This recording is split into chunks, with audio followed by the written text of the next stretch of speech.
प्रखर वक्ता, बहुत ही ऊर्जावान और मेहनती प्रदेश अध्यक्ष आदरणीय चौधरी रामपाल माजरा जी से कि वो आए और अपने विचार रखे। भाई चौधरी रामपाल माजरा जी।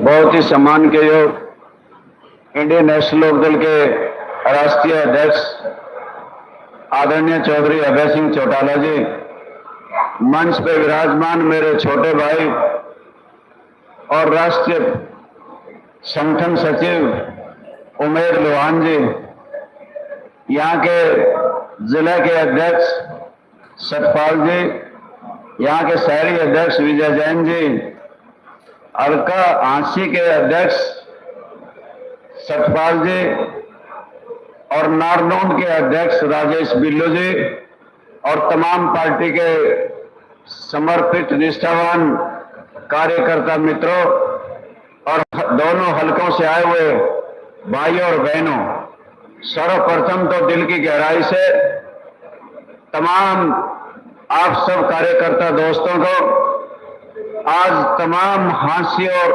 नारनौंद विधानसभा क्षेत्र के बहादुर कार्यकर्ताओं को बहुत बहुत मुबारकबाद देता हूं कि आज आपने एक बहुत सफल मीटिंग करके दिखाई और हरियाणा में एक इतिहास लिखा कि कार्यकर्ता सम्मेलन बहुत हुए, परंतु आज का कार्यकर्ता सम्मेलन सबसे अच्छा है, बढ़िया है और शानदार है। साथियों, इस सब के लिए आप सबको बहुत बहुत बधाई हो। आप सबके टेलीफोन नंबर हमारे पास हैं, आप सबके एड्रेस हमारे पास हैं। हम चाहते तो आपको फोन कर सकते थे, हम चाहते तो आपको चिट्ठी लिख सकते थे, आपको सोशल मीडिया और मीडिया के माध्यम से बता सकते थे कि चौधरी देवीलाल का जन्मदिन है, आप आए। परंतु हमने फैसला लिया कि अब की बार चौधरी देवीलाल का जन्मदिन हम 25 तारीख को रोहतक में मना रहे हैं, जो अपने आप में खास महत्व रखता है। आए बरस हम चौधरी देवीलाल का जन्मदिन तीज और त्योहार की तरह से मनाते हैं, पर अब की बार हमने रोहतक में रखने के पीछे हमारी बहुत बड़ी मंशा है कि ये रैली बहुत बड़ी होगी। इस रैली के लिए सबको निमंत्रण और न्योता देने आए हैं और आशा करते हैं कि आप सभी इस निमंत्रण को, इस न्योते को स्वीकार करोगे और सारे के सारे 25 तारीख को रोहतक में आओगे। इस सब के लिए मैं आपसे इतना ही समर्थन चाहता हूं कि आप हाथ खड़े करके ये कहें कि हमने आपका निमंत्रण मान लिया है।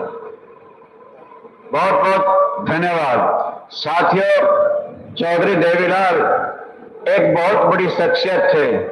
आप सबको पता है ये देश अंग्रेजों के गुलाम था।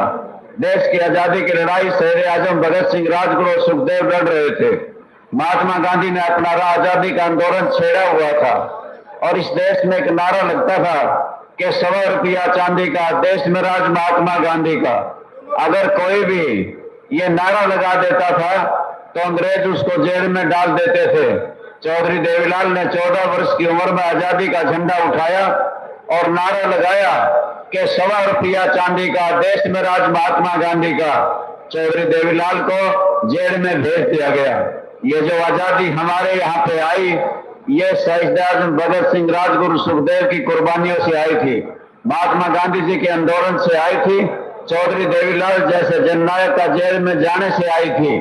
उस स्वतंत्रता सेनानी चौधरी देवीलाल का जन्मदिन है, जिसके लिए आप सबको बुलाने आए थे, आप सबको निमंत्रण देने आए थे। साथियों, इतना ही नहीं, आप सबको इस बात का पता है, चाहे वो गुड़गांव है, फरीदाबाद है, पलवल है, महेंद्रगढ़, रेवाड़ी है, चाहे पंचकुला है, जमुनानगर है और चाहे कोई और भूभाग है, जो हमारे हिस्से का आज हरियाणा है, ये अति पिछड़ा क्षेत्र था।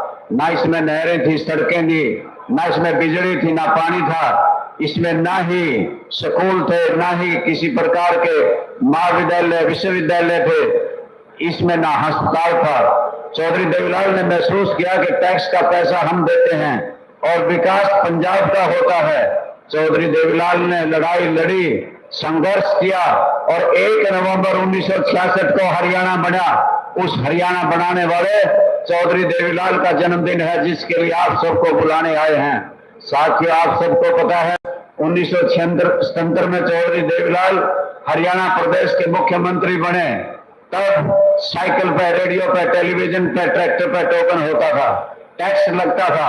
चौधरी देवीलाल ने साइकिल का, रेडियो का, टेलीविजन का टोकन खत्म कर दिया और किसान का इस ट्रैक्टर को गाड़ा डिक्लेयर कर दिया। 6 एकड़ का मारिया माफ कर दिया, पक्के खाड़ों के खर्चे माफ हुए थे। गरीब की बेटी की शादी में कन्यादान की स्कीम शुरू हुई थी। गरीब जच्चा बच्चा मां की रखवाली के लिए शानदार पंजीरी के 500 रुपए पहली बार बांधे गए थे। घुमंतक कबीलों को पढ़ने के लिए 1 रुपया प्रतिदिन के हिसाब से मुकर कर दिया गया था। ठीक इसी प्रकार से काम के बदले अनाज की योजना शुरू हुई थी। किसानों का दरख्तों में आधा हिस्सा कर दिया गया था। और इतना ही नहीं, गांव की गलियां, नालियां, टूटियां इस प्रकार से सजाई और बनाई गई थी। स्कूल बनाए गए थे, अस्पताल बनाए गए थे, मंडियां बनाई गई थी। गांव गांव में पहुंचने वाले रास्ते पक्के कर दिए गए थे। चौधरी देवीलाल ने 10,000 तक के कर्जे समाप्त कर दिए गए थे। और सबसे बड़ा काम चौधरी देवीलाल ने बुढ़ापा पेंशन करने का काम किया था। उस योगी चौधरी देवीलाल का जन्मदिन है, जिसने इतनी जन कल्याणकारी नीतियां बनाई, जिसके लिए आप सबको निमंत्रण और न्योता देने के लिए आए थे। साथियों, मुझे वो दिन ज्यादा याद आता है और जिसकी वजह से मैं चौधरी देवीलाल का दीवाना हूं। चौधरी देवीलाल हरियाणा प्रदेश के मुख्यमंत्री थे और इस देश के गृह मंत्री चौधरी चरण सिंह जी थे। देश के प्रधानमंत्री मोरारजी देसाई थे। मोरारजी देसाई ने चौधरी चरण सिंह को बर्खास्त कर दिया। इस देश का किसान आग बबूला हो गया और किसानों ने फैसला कर लिया कि दिल्ली के बोट क्लब पे एक बहुत बड़ी रैली करेंगे और किसानों के अपमान का बदला लेंगे। चौधरी चरण सिंह का जन्मदिन मनाएंगे। चौधरी देवीलाल ने भी कहा कि मैं भी उस रैली में आऊंगा, मैं भी हजारों लाखों किसानों को लेकर के पहुंचूंगा। तत्कालीन प्रधानमंत्री मोरारजी देसाई ने चौधरी देवीलाल को बुलाया और ये कहा कि आप रैली में नहीं आओगे, आप चौधरी चरण सिंह का जन्मदिन नहीं मनाओगे। तो चौधरी देवीलाल ने कहा था, मैं किसान का बेटा पहले हूं, बाद में मुख्यमंत्री हूं, लाखों किसानों को लेकर के दिल्ली के बोट क्लब पे आऊंगा और किसानों का झंडा लाल किले पर लहरा करके जाऊंगा। यही हुआ था। देश में रैली हुई थी, चौधरी चरण सिंह का जन्मदिन मनाया गया था, सत्ता परिवर्तन हुआ था, मोरारजी देसाई की सरकार गई थी और चौधरी चरण सिंह इस देश के प्रधानमंत्री बने थे। मेरे दोस्तों, चौधरी चरण सिंह ने फिर इस कमेरे वर्ग के किसान का झंडा लाल किले से लहराया था। मैं इसलिए कह रहा हूं, आप में से और हम में से होकर गुजरी है। देश के चुने लोकसभा के सदस्यों ने चौधरी देवीलाल को इस देश के प्रधानमंत्री का ताज पहनाया था और चौधरी देवीलाल ने कहा था कि रघुकुल रीत सदा चली आई, प्राण जाए पर वचन न जाए। चौधरी देवीलाल ने अपने सर का ताज उतार करके विश्वनाथ प्रताप सिंह के सर पर रख दिया था। उस त्यागी पुरुष चौधरी देवीलाल का जन्मदिन है, जिसके लिए आप सबको निमंत्रण देने के लिए आए हैं, सबको न्योता देने के लिए आए हैं। साथियों, चौधरी देवीलाल किसी जाति, धर्म और मजहब के नहीं थे। चौधरी देवीलाल किसी दल के भी नहीं थे। वो दलगत राजनीति से ऊपर उठ के थे। इसलिए केवल मात्र आज इंडियन नेशनल लोकदल पार्टी के कार्यकर्ताओं को ही नहीं, बल्कि Bahujan Samaj party, CPI, CPM, BJP, JJP और कांग्रेस के भाइयों को भी निमंत्रण और न्योता देने के लिए आए हैं। आप भी गांव गांव में जाना और सबको निमंत्रण दे करके आना और आप ये विशेष तौर से न्योता देना बीजेपी को, कांग्रेस को और जेजेपी वाले भाइयों को। उनसे कहना अगर आप भी आए तो बहुत स्वागत होगा। चौधरी देवीलाल का जन्मदिन गंगा स्नान के समान है। आप आए, अगर आपसे भूल भुलैया में कोई पाप हो गया होगा तो आपका 25 तारीख को रोहतक में इस महाकुंभ में पहुंचने से, गंगा स्नान करने से आपका वो पाप भी कट जाएगा। मित्रों और दोस्तों, विशेष तौर से उन भाइयों को भी जरूर कह करके आना जिस चौधरी देवीलाल ने हरियाणा प्रदेश के किसान, मजदूर और मजलूम की लड़ाई लड़ी, जिस चौधरी ओम प्रकाश चौटाला ने अपने संघर्ष से सींचा। आज जरा सोचिए उस किसान की हालात क्या है। आप सबके सामने है। भारतीय जनता पार्टी के लोग ये कहते थे कि स्वामीनाथन योग की रिपोर्ट को लागू कर देंगे। वो कहाँ गए? स्वामीनाथन की रिपोर्ट को लागू करवाने के लिए कपड़े उतार करके जो संघर्ष करते थे, फिर वो स्वामीनाथन योग की रिपोर्ट किस बस्ते में रख दी। कहते थे किसानों तुम्हें कि 2022 में तुम्हारी आमदनी दुगनी कर देंगे। कहाँ चले गए वो आमदनी दुगनी करने वाले? आमदनी तो किसान की आज घट करके आधी रह गई। आज एमएसपी का कानून बनाने की जो बात करते थे वो लोग कहाँ चले गए? एमएसपी का कानून बनाने की बजाय किसानों की फसलें जब आती हैं उन्हें एमएसपी से नीचे खरीद करके लूट लिया जाता है। तरह तरह की शर्तें लगाई जाती हैं। कभी कहते हैं नमी है, काला है दाना, पीला है दाना, और साथ इतना ही नहीं, आज किसान को जब कभी जल बहाव होते थे, ओलावृष्टि हो जाती थी, अत्यधिक बाढ़ आ जाती थी, प्राकृतिक आपदा आती थी, चौधरी देवीलाल ने कानून बनाया था कि किसान की फसल तबाह और बर्बाद हो जाए तो फिर उसको मुआवजा मिलेगा। आज हमारे वो मुआवजे कहाँ चले गए? सैटेलाइट से पराली जलती हुई तो दिखाई देती है। आज हरियाणा प्रदेश का बहुत सा भूभाग पानी में डूबा हुआ है और लोग सड़कों पे हैं, लोग रास्ते रोकते हैं। इस भारतीय जनता पार्टी को यह जल भराव दिखाई नहीं देता। आज हरियाणा प्रदेश में जो मुआवजे आपको मिलते थे फसल तबाह और बर्बाद करने के लिए, वो कहाँ गए? अगर फसल नीचे रेट पर बिकती थी तो बोनस मिलते थे, आज वो बोनस कहाँ चले गए? कहाँ गया आपका डीएपी खाद? कहाँ गया आपका यूरिया खाद? कहाँ गया आपका फास्फेट खाद? कहते हैं खाद अब पोर्टल पे मिलेगा। पोर्टल को कहाँ ढूंढेंगे? गांव में मिलेगा, शहर में मिलेगा, कस्बे में मिलेगा। हम तो पहले लूट लिए, हम तो किसान भोले भाले हैं, हम लूट गए मेरे मित्रों। कहा गया था किसान सम्मान निधि पहली बार देश के प्रधानमंत्री ने जारी की है। किसान सम्मान निधि 500 रुपये मिलती है महीने में और 6000 रुपये साल में मिलती है। पहली किस्त जब दी गई थी 19 करोड़ किसानों को दी गई थी। इस देश में 19 करोड़ किसान माने थे।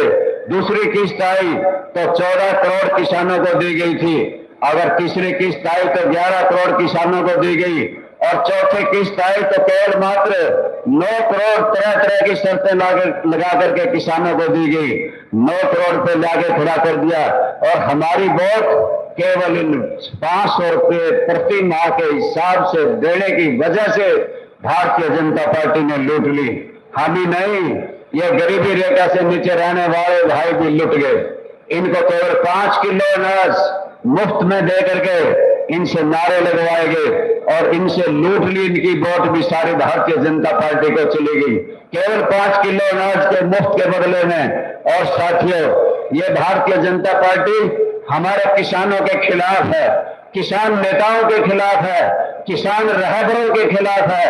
अगर किसानों की कोई आवाज उठाता है, ये भारतीय जनता पार्टी उसकी बड़ी पीड़ा होती है।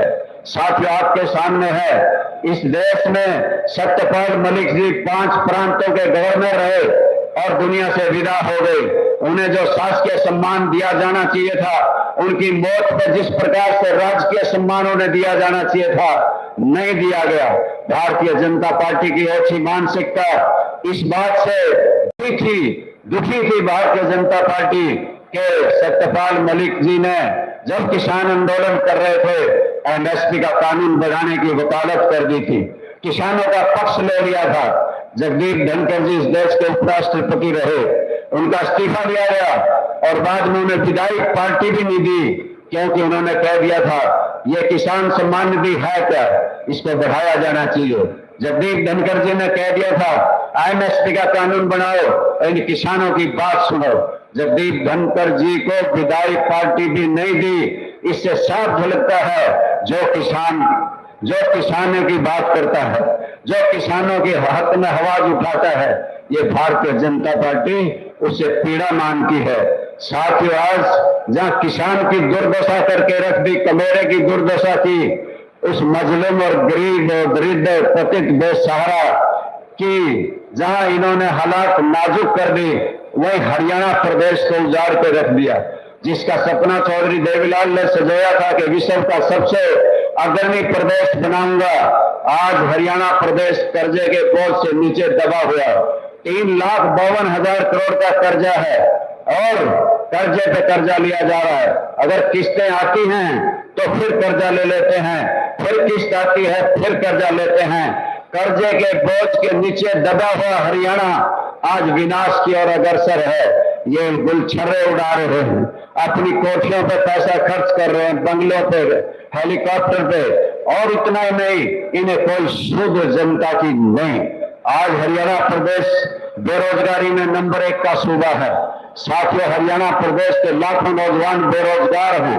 हरियाणा प्रदेश के नौजवान आज पलायन कर रहे हैं, कभी अमेरिका में, कभी इंग्लैंड में, कनाडा में जाते हैं, और जब डिपोर्ट होकर के आते हैं, हाथों में हथकड़ियां होती हैं, पांव में बेड़ियां होती हैं, और इसी प्रकार से हम अपराध में नंबर 1 का सूबा बन गया है। आज हमारे बच्चे जहां नशे की गिरफ्त में हैं, वही फिर अपराध की ओर बढ़ रहे हैं। आज हरियाणा प्रदेश अपराध में भी नंबर 1 का सूबा है। आज साथियों, किस प्रकार से फिरौती मांगी जाती हैं, हत्याएं कर दी जाती हैं, गोलाबारी होती है, बलात्कार होते हैं। किस प्रकार से जवाब देते हुए हरियाणा के मुख्यमंत्री ने कहा कि 1 वर्ष में 538 मर्डर हुए हैं और 538 लोगों को गोलियों से भून दिया गया हो जिस प्रदेश में, और फिर इस प्रदेश का मुख्यमंत्री हंसते हुए ये कहता है कि कानून व्यवस्था सही है। कानून व्यवस्था सही होती तो 538 लोग 1 वर्ष में ना मरते।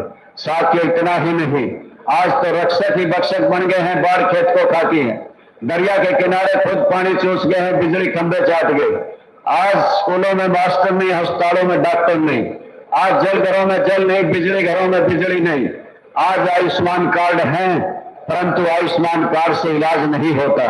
आज बीपीएल कार्ड इलेक्शन से पहले बनाए गए 76% हरियाणा प्रदेश की जनता को गरीबी रेखा से नीचे दिखाया गया और तरह तरह की उनको सुविधाएं दी गई।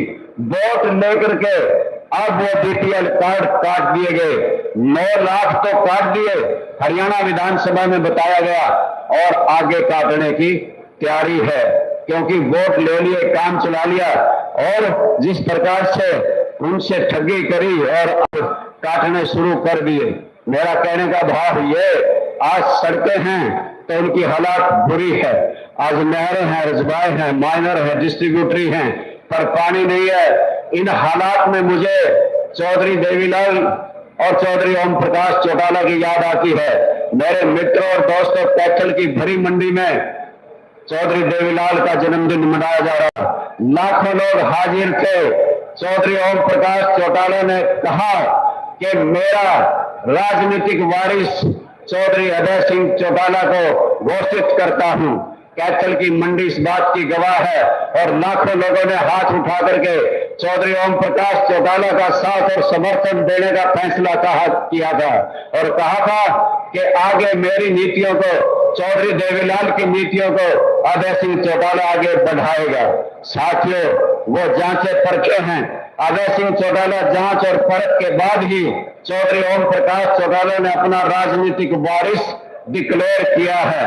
हर कोई जानता है कि अभय सिंह चौटाला को मुझे कहने में लेस मात्र भी संकोच नहीं, ये अपने मां बाप का आज का श्रवण है। जितनी सेवा इसने चौधरी ओम प्रकाश चौटाला की करी, शायद कोई बेटा किसी बाप की करता हो। मेरे दोस्तों, इन्होंने जहां कसर नहीं छोड़ी। हरियाणा प्रदेश में मुझे वो क्षण याद हैं जब हरियाणा प्रदेश में एक एमएलए लोकदल पार्टी का था, और यहाँ पे 89 विधायक और भी थे। 89 विधायक दूसरे दलों के थे। जब आपकी समस्याओं को लेकर के हरियाणा की विधानसभा में शेर की तरह से गरजता था, तो 89 एमएलए कोने में लग जाते थे, और हरियाणा प्रदेश की आवाज असेंबली में अभय सिंह चौटाला लेकर के गूंजते थे। मैं इसलिए इनको बहुत बधाई देता हूं कि आपने हरियाणा प्रदेश की जनता की आवाज को जिस बेखूबी तरीके से उठाया, उसके लिए हम आपके कर्जई हैं, ऋणी हैं। और इसके साथ साथ आज सबसे वो दिन भी याद कराना चाहता हूं जब है किसानों तुम्हारा आंदोलन था। 380 दिन तक दिल्ली में भूखे प्यासे बैठे रहे, और धूप छाम आई, गर्मी सर्दी आई और किस प्रकार से कोरोना भी ऊपर से होके गया और इस देश का कोई भी एमपी, कोई भी एमएलए सूद लेने के लिए किसानों की नहीं आया। एक मां का लाल अभय सिंह चौटाला था जिसने इलाहाबाद से त्याग पत्र देकर के किसानों के धरने में जाके बैठ गया। दिल्ली में जाके भंडारे खोल दिए थे, किस प्रकार से अस्पताल खोल दिए थे, कूलर लगाए गए थे और किसानों से कहा था, ऐ किसानों, मैं तुम्हारे साथ एमएलए के तौर से नहीं, एक किसान के बेटे के तौर से आया हूं और तुम्हारे संघर्ष में शामिल होता हूं। साथियों, मुझे आगे भी आशा है और ये जांचा परखा है इस बात में, अगर हरियाणा प्रदेश की किसी भी प्रकार की लड़ाई लड़नी पड़ी तो आगे सीना सफर होकर लड़ेगा। आपके सामने तो है कि हरियाणा प्रदेश का भाखड़ा का पानी 9000 क्यूसिक से घटा करके 4000 क्यूसिक पंजाब की सरकार ने हमारे पानी की कटौती कर दी और कोई दल नहीं बोला। कांग्रेस पार्टी के लोगों को साफ सूंघ गया। भारतीय जनता पार्टी के लोग आज पार्टी की मीटिंग बुलाई जरूर, परंतु घड़ियाली आंसू बहाए।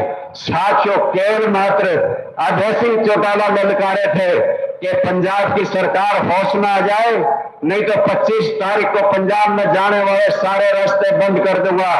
22 तारीख को पंजाब की सरकार झुकी थी और भाखड़ा का पानी छोड़ दिया गया था। साथ ही ये विजय हरियाणा प्रदेश की अभय सिंह चौटाला की वजह से हुई थी। आप सबके सामने है, हरियाणा एग्रीकल्चर यूनिवर्सिटी के छात्रों का लाठीचार्ज हुआ, कोई नहीं आया, कोई पार्टी मैदान में नहीं आई, कोई राजनीतिक नेता दल कोई भी नहीं आया। केवल अभय सिंह चौटाला आए और ललकारा और साथ और समर्थन देने का फैसला छात्रों को कर दिया। वाइस चांसलर को 6 महीने की छुट्टी पे जाना पड़ा था, भेजना पड़ा सरकार को। साथ ही इतना ही नहीं, हरियाणा प्रदेश की जनता के ऊपर 5000 करोड़ रुपए का बिजली का भार डाल दिया, बिजली के रेट बढ़ा दिए, कोई पार्टी नहीं बोली। केवल अभय सिंह चौटाला ने ऐलान कर दिया कि बिजली के बड़े रेट वापस ले लो, हम नहीं तो पंचकूला की तरफ कूच कर रहे हैं। पंचकूला के हेड ऑफिस में जाकर के पंचकूला के हेड ऑफिस में घेराव करने का काम अभय सिंह चौटाला और उसकी पार्टी ने किया। साथियों, एक किसान को पानीपत में जिंदा जला दिया और जिंदा किसान, जब किसान जिंदा जल रहा था तो केवल कोई भी पार्टी, कोई दल नहीं बोला। अभय सिंह चौटाला ने मुझे फोन किया कि तुरंत से कॉल करो सारी पार्टी को और चलो वहां डीसी का घेराव करेंगे। केवल लोकदल पार्टी थी जिसने जाकर के उस पीड़ित परिवार को, जो किसान जिंदा जला दिया था, न्याय दिलवाने की गुहार लगाई। मैं इन सब बातों के लिए अभय सिंह चौटाला को इस बात के लिए मुबारकबाद देता हूं कि आपने हरियाणा प्रदेश की जनता की लड़ाई लड़ी और आगे भी कोई कुठाराघात, कोई जुल्म और जाति भारतीय जनता पार्टी ने की तो अभय सिंह चौटाला सीना सफर होकर लड़ेगा। मेरे मित्रों और दोस्तों, अब लड़ते रहेंगे, ये रैलियां जलसे करते रहेंगे। आओ मिलकर हरियाणा प्रदेश की तस्वीर बदले और वो राजनीतिक तस्वीर बदलने का मौका 25 तारीख को रोहतक से आएगा। अगर आप लाखों की भीड़ में पहुंच गए, अगर आप सारे गांव से आपने पूरी चढ़ाई रोहतक की तरफ कर दी तो मान के चलना वहां से एक राजनीतिक परिवर्तन आएगा और भारतीय जनता पार्टी जाएगी, लोकदल पार्टी की सरकार आएगी और अभय सिंह चौटाला हरियाणा प्रदेश के मुख्यमंत्री बनेंगे। इस सब के लिए कि आप इतनी तादाद में आए, आप सबका अभिनंदन करता हूं, अभिवादन करता हूं और 25 तारीख को आपके इंतजार में रहेंगे। धन्यवाद।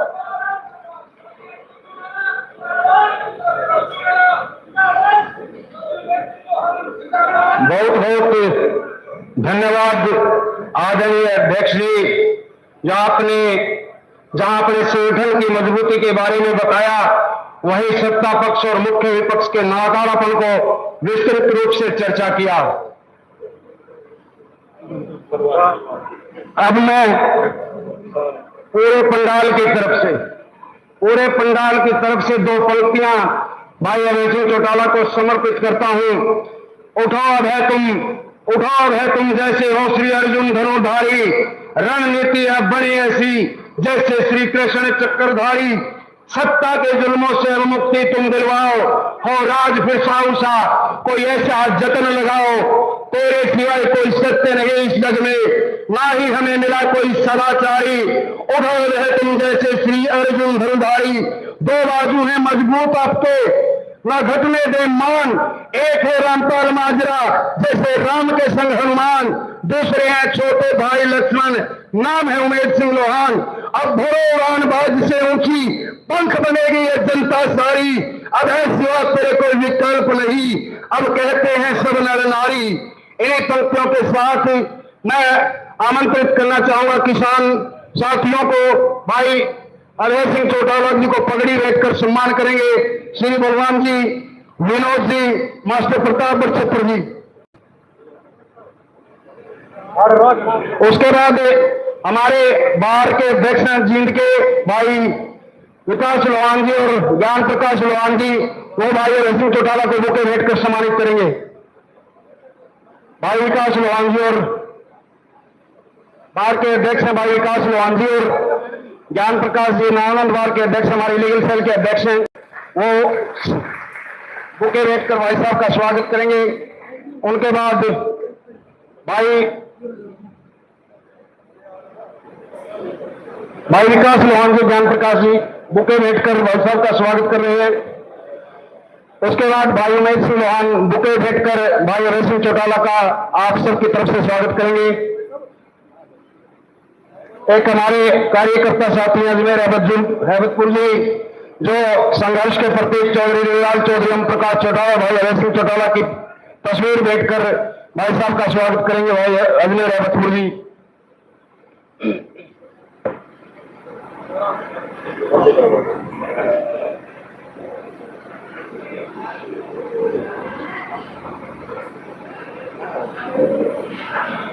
सड़क से सदन को ललकारता है, सड़क से सदन को ललकारता है, चौधरी देवीलाल का रक्त बीज है, चौधरी देवीलाल का रक्त बीज है, शेर की धार हुंकारता है। अब मैं आमंत्रित करना चाहूंगा प्रोफेसर चौधरी अभय सिंह चौटाला जी।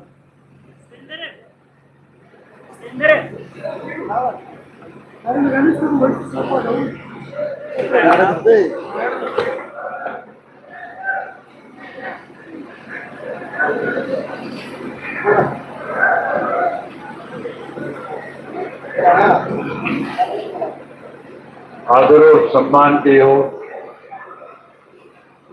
इंडियन नेशनल लोकदल पार्टी के प्रदेश के अध्यक्ष,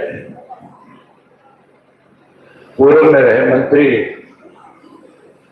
चौधरी रामपाल माजरा जी, पार्टी के राष्ट्रीय संगठन सचिव भाई उमेद सिंह लोहान जी, जिला के अध्यक्ष श्री सतपाल काजड़ा जी, प्रदेश के सैनिक प्रकोष्ठ के संयोजक ब्रिगेडियर जितेंद्र जी खरब, प्रदेश सचिव श्री सतवीर सिसाई जी, किसान सेल के जिला के संयोजक राजीव राजा जी, शहरी जिला अध्यक्ष विजय जैन जी, हल्का के अध्यक्ष भाई राजेश बिल्लू जी, हल्का हंसी के अध्यक्ष सतपाल तेल जी, युवा के जिला के अध्यक्ष सूरज कालीरामन जी, हल्का के युवा के अध्यक्ष आशीष मेरवाड़ जी, बीसी सेल के जिला के अध्यक्ष सुभाष काकली, महावीर सरपंच जी, हल्का की महिला की अध्यक्ष मीना काजल जी, सुखी मंगाड़ी जी, और मंच पे मेरे साथ बैठे हुए पार्टी के प्रदेश, जिला और हल्का स्तर के सभी नेतागण, आंसी और नारनौंद की कार्यकर्ता के सम्मेलन में आए हुए पार्टी के बहुत ही वरिष्ठ कर्मठ मेहनतकश कार्यकर्ता साथियों, माताओं बहनों, पत्रकार सहायकार दोस्तों, मैं सबसे पहले तो पार्टी की नारनौंद की और हांसी की इकाई को इस बात के लिए बधाई देता हूं। मैंने तो कार्यकर्ता का सम्मेलन बुलाया था, लेकिन आपने इस कार्यकर्ता के सम्मेलन को एक बड़ी सभा में तब्दील करने का काम किया। इसके लिए आपको बहुत बहुत बधाई है। साथियों, मेरे से पहले जो बोलने वाले थे उन्होंने आपके सामने आज के हालात पर चर्चा करी। प्रदेश में बीजेपी की तीसरी बार सरकार बनने के बाद किस किस्म के हालात बने, किन परिस्थितियों से, किन दिक्कत और कठिनाइयों से हमें गुजरना पड़ा, और उसके साथ साथ 25 सितंबर जिसे हम सम्मान दिवस के रूप में मनाते हैं, उस सम्मान दिवस के लिए आप सबको मेरे से पूर्व बोलने वाले नेताओं ने आमंत्रित किया, निमंत्रण दिया। अगर मैं उन्हीं बातों को दोहराऊंगा तो बहुत लंबा समय लग जाएगा। साथियों, मैं और माजरा साहब दोनों पिछले 1 वर्ष से प्रदेश में इंडियन नेशनल लोकल पार्टी का मजबूत संगठन खड़ा हो, लोगों को इंडियन नेशनल लोकल पार्टी पे फिर से भरोसा हो, इसके लिए लगातार गांव-गांव, शहर और कस्बे में जा रहे थे। हम लोगों से मिल रहे थे, लोगों से संगठन को मजबूत करने के लिए चर्चा कर रहे थे, बातचीत कर रहे थे। जब हम लोगों से मिले, लोगों ने खुल करके हमारे सामने 2 बातें रखने का काम किया। तो कह रहे थे, हम तो 2019 में इंडियन नेशनल लोकल पार्टी को सत्ता में लेकर के आना चाहते थे, लेकिन 2018 में हमारी ही पार्टी के कुछ लोगों ने भारतीय जनता पार्टी के हाथों में खेल करके, पार्टी को तोड़ करके अपना एक नया संगठन बनाने का काम किया। तो कह रहे थे कि पार्टी टूटने के बाद हमें भी इस बात को लेकर के सोचना पड़ा कि हमें आगे क्या करना चाहिए। कहीं गलती हमारे से हुई, जब पार्टी टूट गई और देश से एक नई पार्टी का गठन हो गया, जिन लोगों ने गांव-गांव में, शहर में, कस्बों में जाकर के लोगों के बीच में खुल करके ये बात कही कि हमें घर से निकाल दिया गया, हमें घर से बेघर कर दिया गया, हम चौधरी देवीलाल जी की नीतियों को आगे बढ़ाना चाहते हैं, हम 75 पार का मेयर नारा देने वाली बीजेपी को सत्ता से पार करना चाहते हैं। प्रदेश के लोगों ने कहीं उस पर विश्वास किया, भरोसा किया और प्रदेश में 10 सीटें उनको जीत करके देने का काम किया। लोग खुल के कह रहे थे, हम तो बीजेपी को सत्ता से बाहर कर रहे थे, हमने तो भाजपा को सत्ता से बाहर करने के लिए जेजेपी को वोट दिया, बीजेपी को 90 में से 40 सीट पे रोक दिया, 50 विपक्ष को जिता करके दी, लेकिन विपक्ष की सरकार बनने के बजाय जिन लोगों को 10 सीटें जीत करके दी थी, वही लोग अपने स्वार्थ की पूर्ति के लिए चौधरी देवीलाल जी की नीतियों को बीजेपी के गिरवी रख करके सरकार में शामिल हो गए। न केवल सरकार में शामिल हुए, बल्कि 5 वर्ष तक सत्ता में रह करके प्रदेश को दोनों हाथों से लूटने का काम किया। अनेक घोटाले हुए, अगर एक एक का जिक्र करूंगा तो बहुत लंबा समय लग जाएगा। साथियों, सबसे पहले धान का घोटाला हुआ, उसके बाद शराब का घोटाला हुआ, शराब के घोटाले के बाद रजिस्ट्री घोटाला हुआ, फिर पेपर लीक घोटाला हुआ, उसके बाद जो 27 दवाइयों की खरीद की गई थी 450 करोड़ रुपए कागजों में दिखा करके सत्ता में बैठे लोग लगा गए, अनेक घोटाले हुए, घपले हुए। लोगों ने फिर मन बनाया कि 2024 का जब चुनाव आएगा तो जिन लोगों ने हमारे साथ बेईमानी करी है, जिन लोगों ने कहीं ना कहीं हमें बदलाने का काम किया है, हम 2024 में उनको सबक सिखाने का काम करेंगे। लोगों ने फैसला कर लिया था कि हम बीजेपी को सत्ता से बाहर करेंगे, वही जेजेपी वालों को 10 सीटें जीत करके डीसीएम को धरातल पे लाकर के खड़ा कर दें। 2024 के चुनाव में आपने उन लोगों को तो सबक सिखा दिया जो कहीं ना कहीं आपको बरगलाने का काम कर रहे थे। उन लोगों को तो आपने न केवल सत्ता से दूर कर दिया, बल्कि उनके अपनी राजनीतिक औकात भी दिखा,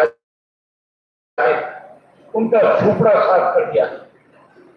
जिस नारनौल हल्के ने, इसी नारनौल ने पिछले चुनाव में जेजेपी के उम्मीदवार को हजारों वोटों से जिताने का काम किया। अब मैं आपसे पूछना चाहता हूं, अब आपके हल्के में जेजेपी का कोई नाम लेना वाला भी बचा है कि नहीं बचा है? बोल के बताओ, कोई बचा है कि नहीं बचा है? जो कोई थोड़े मोटे बचे हैं, मेरे कहने से एक काम कर लेना, उन सबको भी कहना 25 तारीख को चौधरी देवीलाल का जन्मदिन है। आपने जो पाप किए हैं, अगर आप उन पापों से मुक्ति चाहते हो तो फिर चौधरी देवीलाल के जन्मदिन पे चलो और इंडियन नेशनल लोकदल में अपने घर में फिर से वापसी करने का काम करो। जहां जेजेपी खत्म होगी, वहीं साथियों लोग एक बात और कह रहे थे हम तो कांग्रेस को सत्ता में जाना चाह रहे थे, बीजेपी को सत्ता से दूर करना चाहते थे, लेकिन हमारे साथ षड्यंत्र हुआ। भूपेंद्र सिंह हुड्डा एंड कंपनी ने षड्यंत्र के तहत भाजपा को सत्ता में जाने का काम किया। आज हरियाणा प्रदेश के आम जहां कहीं भी 10 लोग इकट्ठे हो जाते हैं, चाहे वो कचहरी में इकट्ठे हो, चाहे बस अड्डे पे मिले, चाहे वो रेलवे स्टेशन पे हो, चाहे बाजार में इकट्ठे हो, चाहे कहीं हुक्के पे इकट्ठे हो, आपस में एक ही बात करते हैं कि उनके बाद भाजपा की सरकार बनाने के लिए भूपेंद्र सिंह हुड्डा जिसके छोरे ने हमारा नाश करने का काम किया है। सारे नारनौल में भी यही बात चलती है कि नहीं चलती है? जहां भी लोग कहते हैं कि नहीं कहते, इन्होंने नाश कर दिया दोनों ने। ये नाश कैसे किया, इस बात का भी आपको पता होना चाहिए। साथियों, किस तरह से एक साजिश इन्होंने रची, कैसे षड्यंत्र किया, मैं उसके बारे में आपको थोड़ा सा बताना चाहूंगा। हम अपने गांव में जो पंचायत का चुनाव होता है तो अच्छा काम करने वाले को दोबारा सरपंच बनाने का काम करते हैं। अगर कोई सरपंच ढंग से काम ना करे तो अगली बार फिर उसको चुनाव में वोट देने के बजाय घर का रास्ता दिखाने का काम करते हैं। ये करते हो कि नहीं करते हो पंचायत के चुनाव में? जब पंचायत के चुनाव में इस तरह से लोग फैसला करते हैं वोट डाल करके, ये फैसला एमएलए के चुनाव में होता है। अगर कोई एमएलए ठीक से काम करे लोग उसे दोबारा विधानसभा में भेजते हैं। अगर कोई एमएलए ठीक काम ना करे तो फिर उसको घर बिठा देते हैं, फिर उसको दोबारा नहीं चुनते।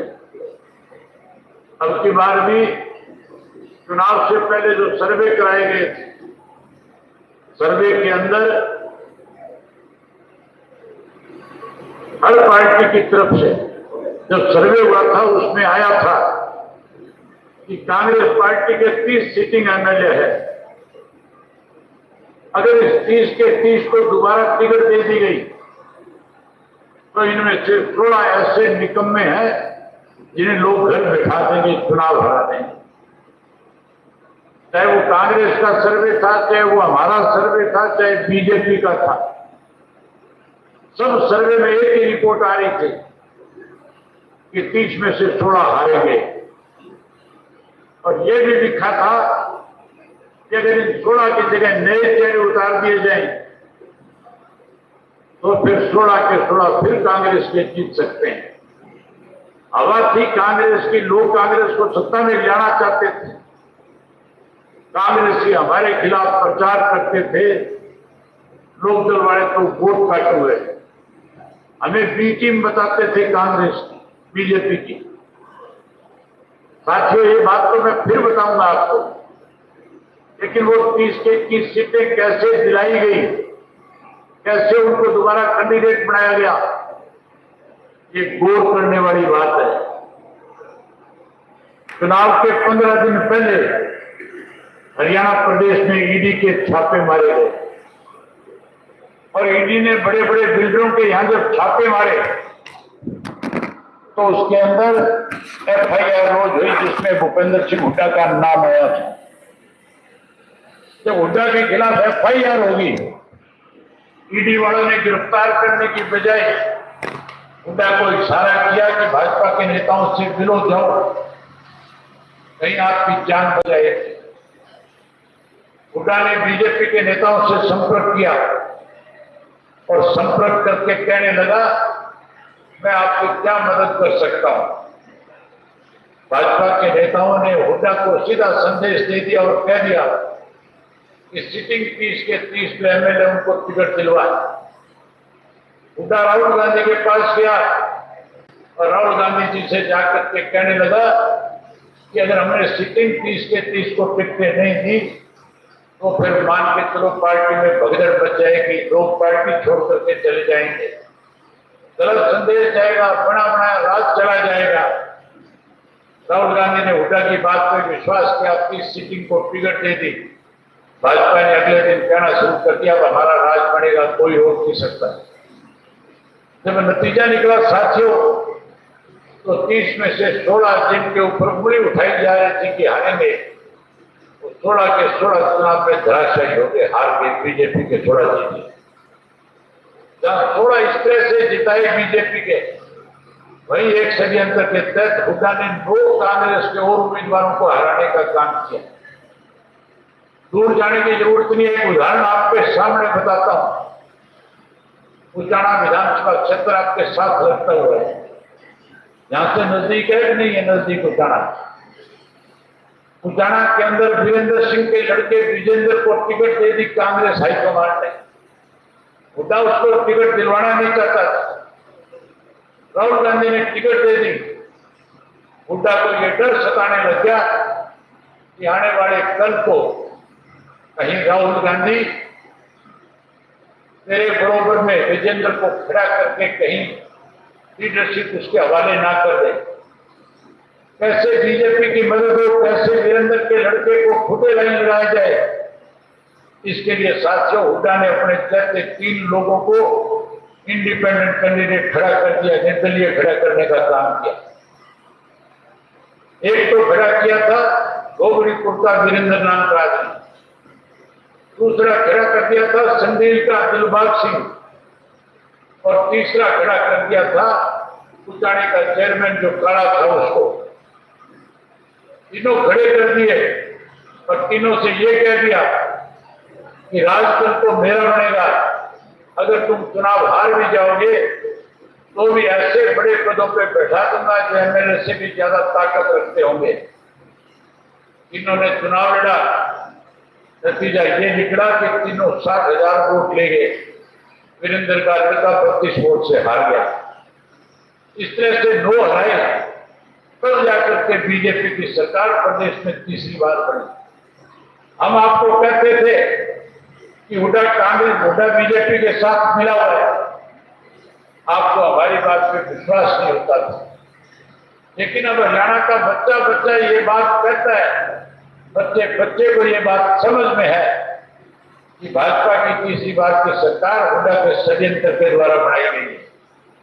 हुड्डा हमें वोट काटू कहता था। साथियों, इंडियन नेशनल लोकल पार्टी का कार्यकर्ता वोट काटने वाला नहीं है। हुड्डा को इस बात का डर था कि लोकल का कार्यकर्ता अगर फिर से इकट्ठा हो गया तो कांग्रेस पार्टी को सत्ता से बहुत दूर ले जाने का काम करेगा। इस डर के मारे लगातार प्रचार करता था कि वोट काटने वाले लोग हैं।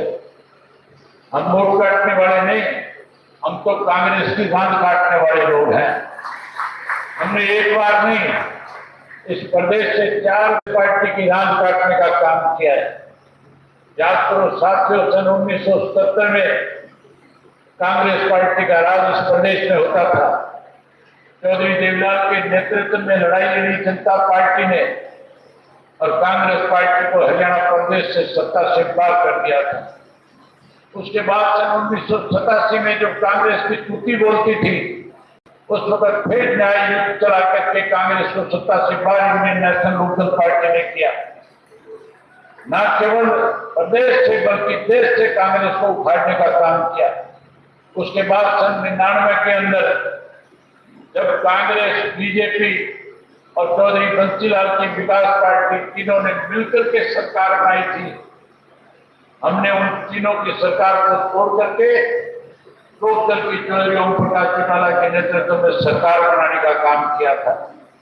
2000 में फिर कांग्रेस को सत्ता से दूर रखा था।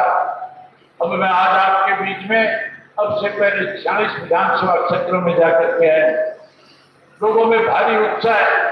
हमारी पार्टी का कार्यकर्ता जो किसी वजह से हमें छोड़ करके चला गया था, आज नए सिरे से फिर संगठित हो रहा है, फिर इकट्ठा हो रहा है।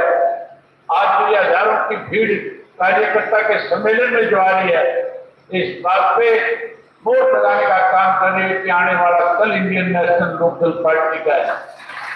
जो हमें वोट काटने की बात करते थे, हम इकट्ठे होकर के 25 तारीख को चौधरी देवीलाल के जन्म दिवस में रोहतक में जाकर के जहां हुड्डा को सत्ता से दूर करने का काम करेंगे।